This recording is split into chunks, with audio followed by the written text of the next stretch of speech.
Sejam f de x igual a função teto aplicado em x menos a função piso aplicada em x e a um número real qualquer. Vamos encontrar os limites laterais de f de x quando x tende a A pela direita e pela esquerda e o limite de f de x quando x tende a A. Vamos começar com o limite de f de x quando x tende a A pela direita. Aqui eu vou separar em dois casos. Eu vou começar imaginando que o A é um número que não é inteiro, não pertence ao conjunto dos números inteiros. Então ele está entre dois inteiros consecutivos, que eu vou representar por n-1 e n. O A é um ponto qualquer que está entre esses dois inteiros. Vou representar aqui o ponto A. Limite de f de x quando x tende a A pela direita. Antes de me preocupar em encontrar esse limite, eu vou simplesmente reescrever f de x. F de x é definido como função teto aplicada em x menos a função piso aplicada em x. Primeiro passo agora, identificar quem é x que está aparecendo aqui. O x que aparece aqui é exatamente o mesmo x que está aqui. X tendendo a A pela direita. Então são x que estão próximos de A e são maiores que A, porque estão tendendo a A pela direita, estão vindo por aqui. Então, por exemplo, são pontos aqui. Função teto aplicada em x é n. É o inteiro mais próximo de x que não é menor que x, é o n. Então aqui eu vou reescrever isso, limite, quando x tende a A pela direita, função teto de x, n, menos, agora a função piso aplicada em x. Nesse x aqui, é o número inteiro mais próximo de x que não é maior do que x, é o n-1. Então aqui vai ficar menos n-1.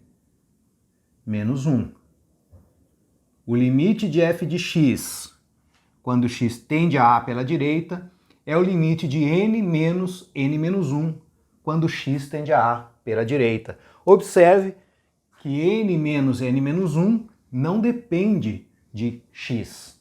Ou seja, isso aqui é uma constante. Limite de uma constante é a própria constante, n menos n-1. Fazendo as contas, n menos n, 0, menos 1, 1. E aqui está o limite de f de x quando x tende a A pela direita, sendo igual a 1. No caso de A não ser um número inteiro. O que será que acontece se A for um número inteiro?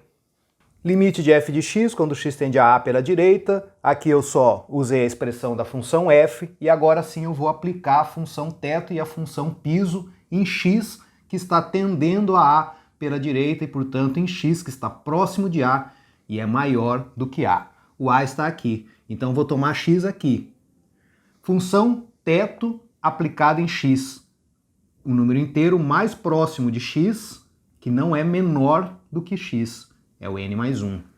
Então vai ficar limite, quando x tende a A pela direita, de n mais 1, que é a função teto aplicada em x, menos, agora a função piso aplicada em x. X está aqui. É o inteiro mais próximo de x, que não é maior do que x. N, que é o próprio A. N.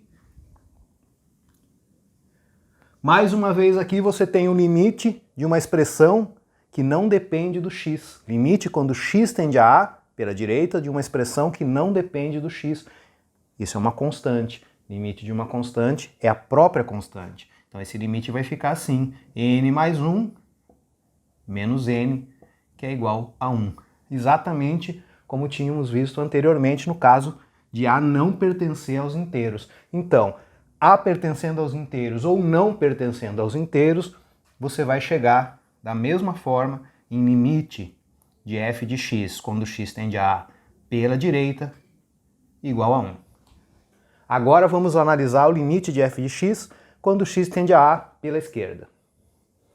Muito bem, vamos agora analisar o limite de f de x quando x tende a A pela esquerda.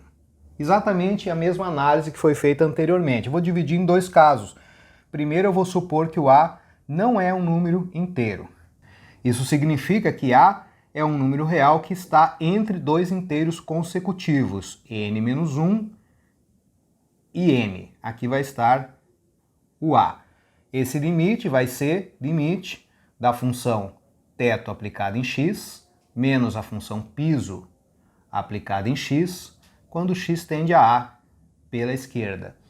Bom, se x tende a A pela esquerda, então x é menor do que A. Então x está próximo de A, se aproximando de A, porém é menor do que A. São pontos que estão por aqui. Função teto aplicada em x, o que vai ser? Vai ser o inteiro mais próximo de x, que não é menor do que x, n, menos função piso aplicada em x, o número inteiro mais próximo de x, que não é maior do que x, é o n-1. Aqui, da mesma forma que anteriormente, você tem o limite de uma constante, que é a própria constante.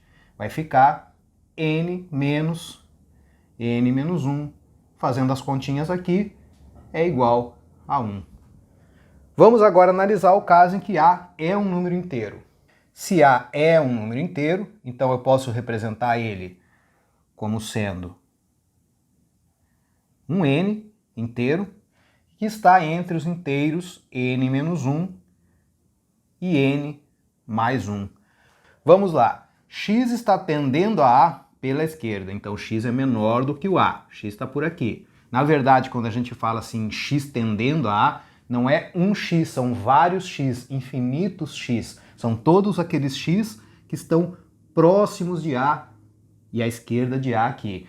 À medida que o x vai se aproximando do A pela esquerda do A, o que vai acontecendo com a função teto aplicada nesses x menos a função piso aplicada nesses x? Vamos lá, qualquer que seja esse x que está à esquerda do A e próximo do a função teto desse x vai ser exatamente n. É o inteiro mais próximo do x, que não é menor do que o x. O que é menor do que o x está mais próximo é o n-1. E o que está mais próximo do x, que é maior do que x, é o n. Então aqui vai ficar limite, quando o x tende a A pela esquerda, de n, que é a função teto aplicada em x, menos agora a função piso aplicada em x. Função piso aplicada em x é o inteiro mais próximo de x, que não é maior do que x, n-1. E aqui, mais uma vez, você tem o limite de uma constante, que vai ser a própria constante. n menos n-1, fazendo as contas, 1. Ou seja, limite de f de x quando x tende a A pela esquerda vai dar 1, tanto faz o A pertencendo aos inteiros ou não pertencendo aos inteiros. Então, eu concluo que limite de f de x quando x tende a A pela esquerda é igual a 1.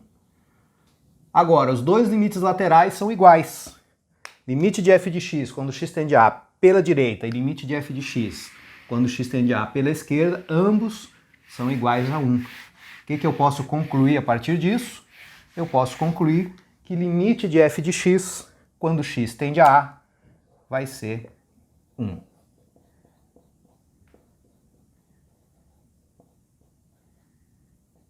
E aqui você tem a resolução completa do exercício.